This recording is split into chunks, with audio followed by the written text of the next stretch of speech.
You're listening to Addressing Gettysburg. Hello, patrons, and welcome to this episode of Addressing Gettysburg. I am your host, Matt, as always. And, you know, we all love to study the story of what happened here at Gettysburg, the tactics, the human interest stories, etc. But how many of us actually try to glean life lessons from the decisions made by the various commanders during the Battle of Gettysburg and apply them to our careers, maybe our families, or just life in general? Well, Tom Vossler and Jeff McCausland have written the book called Battle Tested, to help you see the actions of these men in a way that can help you rethink the way you operate and perhaps make leaders of us all if we're willing to put in the work. Tom Vossler has been a licensed battlefield guide for 22 years. That's about almost as old as I am.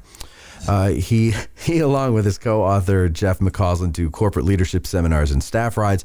Jeff is a visiting professor of I almost said internal. It's not internal. It's international security policy at Dickinson College. Both are alumni and formal faculty at the Army War College in Carlisle, as well as retired colonels.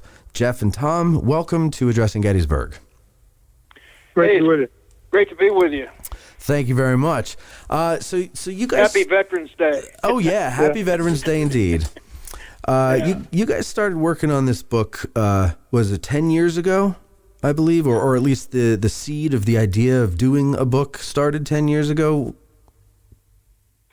Well, I guess the way to put it is 10 years ago we started doing leadership seminars and workshops on the battlefield for civilian corporations and businesses, and so we just kept doing that year after year, and then we finally 2, 3, 4 years ago, I lose track sometimes, we decided, well, why don't we put all this down on paper?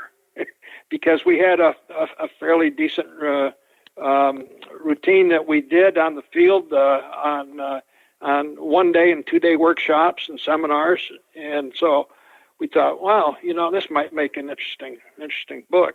So, how's that sound to you, Jeff? That about right?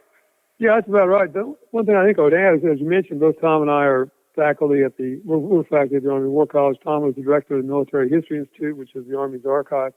There's a huge repository. A lot of the photographs, for example, from the Ken Burns documentary on the Civil War were in that repository that Tom was in charge of. In my last few years at the War College, I was the Dean of Academics at the War College. And as part of that pick your course, we would take officers when they arrived, shortly after they arrived, down to Gettysburg for a Gettysburg Leadership Staff Ride. It was a tradition that we did every single year. So Tom and I either participated or observed that during our time when we were at the War College. And some people may not realize that one of the reasons why the park was created back in the latter part of the 19th century was to afford the military a location to conduct military staff rides, professional development for military officers. And around Visitor Center and whatever, you look carefully, you can find photographs of not Civil War people, but later military officers on horseback and whatever going around the field doing just that. So having done that a number of times, we also started talking about it, and we began this seminar on the field. We determined that, you could use this as an enormous classroom. That Gettysburg, in many ways, was a case study that we could do. And secondary, we both agreed that, this whole idea of leadership, which we're going to get into in more detail, and we believe, good leadership is good leadership, and the principles and concepts are enduring. It doesn't matter whether you're talking about leading the Hebrews out of Egypt or leading during the Civil War or leading a corporation during a pandemic. There are certain concepts and principles that were, in fact, enduring. And then secondly, we became convinced that leadership is most clearly seen oftentimes when an organization is in a crisis, because crisis for any organization compresses time, and you can see good leadership and bad leadership much more distinctly. And clearly a battle is in its essence, you might say, two organizations that are in a crisis. And that's why, in the power of Gettysburg as an iconic event, served as just a perfect case study to talk about leadership. So you make a distinction in the book between a leader and a manager. And a lot of times today, especially like if you have a corporate job and you don't have someone with the military experience that you guys are coming from that perspective, teaching people about what makes a great leader. And they're really just going off of some hokey book that they bought, Right. that isn't really based in, it's just a bunch of philosophies thrown out or something. But they often use the words interchangeably, leader and manager. But they're very different things, and you talk about this in the book. Go into that a little bit. What exactly is the difference between a leader and a manager? Let me give that a shot, Tom, and you can chime in if you want. Yeah, go ahead. Go ahead, buddy. We agreed early on a number of things, and Tom and I have worked together, as you said, pretty seamlessly for about a decade. And the first thing we grappled with is how is you're going to talk about leadership, how are you going to define this? Well, you can Google the word leadership, and you'll get hundreds of definitions. But we finally settled on the definition we both liked, which was leadership is the ability to decide what has to be done and then get people to want to do it. And that actually comes from Dwight Eisenhower. And coincidentally, of course, Eisenhower is a great leader in his own regard, 5-star general, commander of the all-Allied forces in the invasion of Normandy and the advancement into Germany during World War II. Subsequently, President of the United States for 2 terms, and historians treat him a lot better today, I think, than when he left office in 1960. And a lot of people don't realize Eisenhower was also the president of Columbia University from the time he would leave the Army until he would enter the White House. Second of all, we found that definition brief. You can remember that's pretty succinct. Decide what has to be done, get others to want to do it. Then thirdly, we both found the second half of that definition appealing, get people to want to do it, because you might assume if you've been a 5-star general and the president of the United States and president of a major university, you just give orders and everybody snaps to their feet and rushes off and, as excited as they can get. But we'd learned over our time, even in the Army, that to get maximum performance out of an organization, you've got to get them to buy into what this is all about. And that really, I think, is some of the essence of leadership. Clearly, these two terms, leadership and management, there is a Venn diagram here. I think they are more and more distinct as we go on in the 21st century. And successful organizations have to be well managed as well as well led. Management has to do, though, with the things you can measure, work standards, resource allocation, organizational design, how you control complex institutions is really what that's all about. And if you go back to the history of the study of management formally, you go back to around the start of the First World War when MBA programs appeared at places like Harvard University. Leadership as an area of distinct study is much newer in the last 25, 30, 40 years.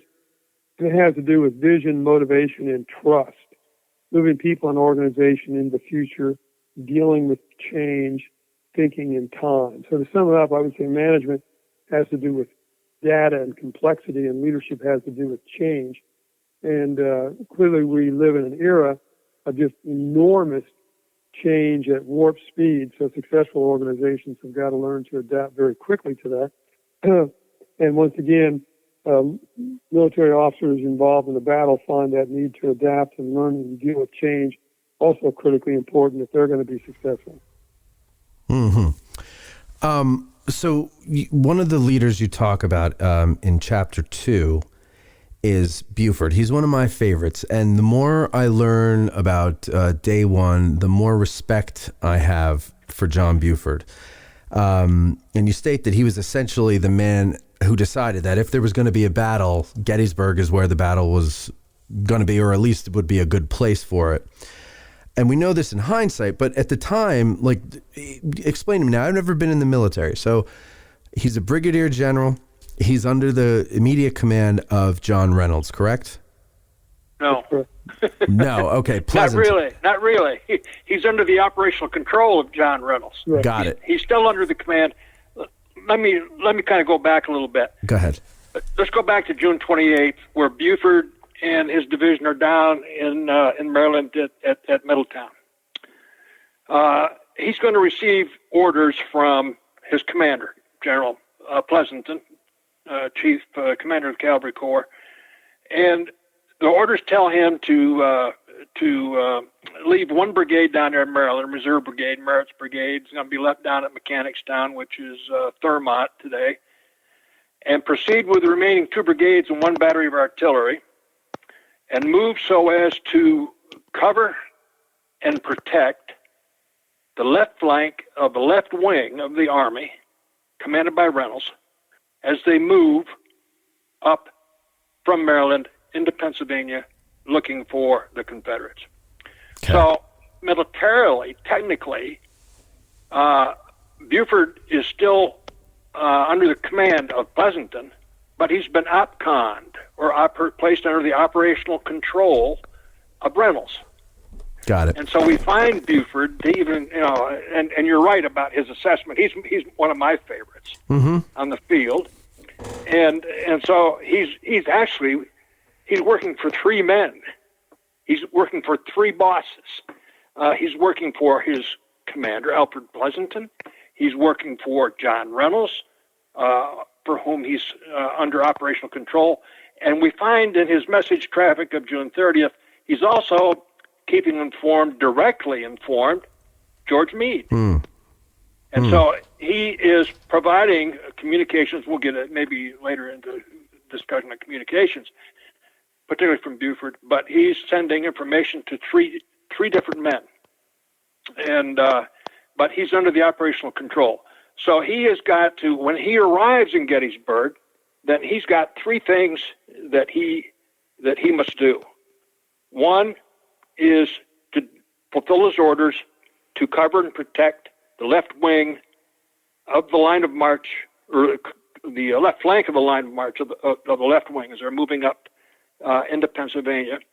So cover and protect are very specific military terms that he is going to have to adhere to. He's going to protect that force if they are attacked by the Confederates. And remember, one of their fears was that the Confederates would come in behind them rather than in front of them. Right. It'd come down through an area of Middle Creek and Tom's Creek down there below Emmitsburg, around Emmitsburg, and that they would come in that way. So he's going to protect that force as they're moving. The other things that he has to do is the second thing he has to do is he has to discover as much as possible about the size, the capability, and the intentions of the enemy force.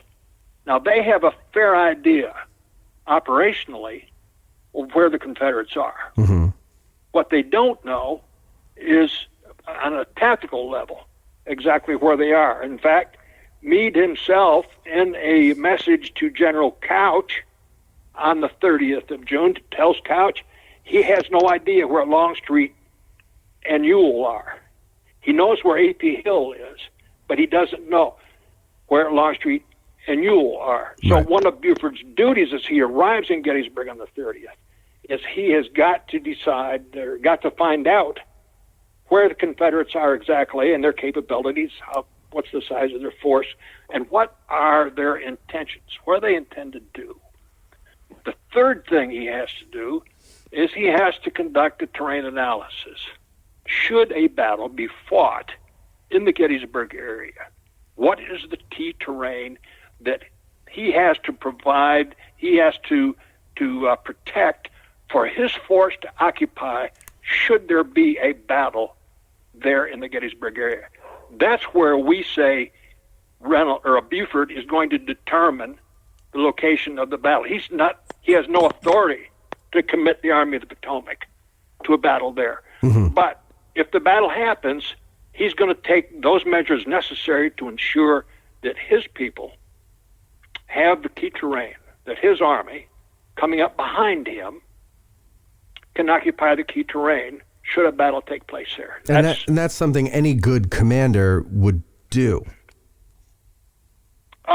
Any competent commander, yes. Okay. Yes. Any good, competent commander, those are the steps that he would take, and he took those steps. So he doesn't have explicit orders to determine if Gettysburg or wherever would be a good place, but this is just something that his leadership style and his own sense of responsibility or whatever leads him to do. Yep. And so he's, as you said earlier, he's in the under the operational command of John Reynolds. So he's obviously the closest unit to him, and he says you call it what do you call it now? I forgot. Leading the leader or leading the boss. Is that right? Leading the boss.